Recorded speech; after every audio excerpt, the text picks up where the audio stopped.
All right, so we want to convert 0.986 hours to seconds.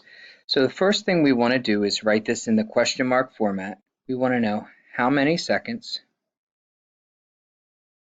are in 0.986 hours. All right, that's the first thing. The second thing we're going to do is list our conversion factors. So we know that for every 1 hour, there are 60 minutes.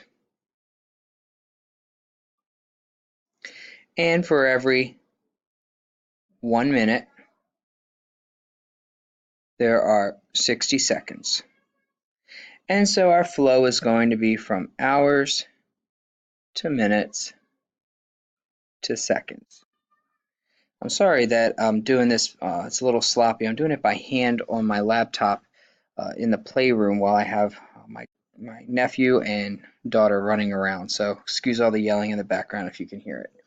All right, our third thing to do is to set up we'll call them train tracks. The actual name is factor label method, but we know we're going to have 3 sections because we have hours, minutes, and seconds.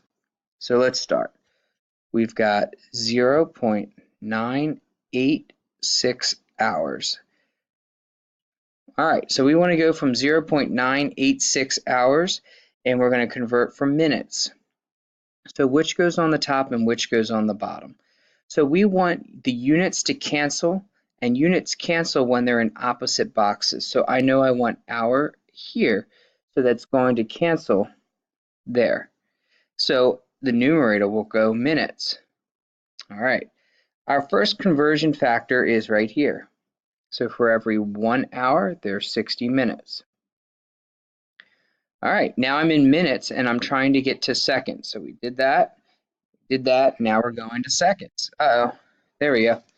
All right, so I know that for every, well, first let's cancel units. I know I want my minutes to cancel and I want seconds.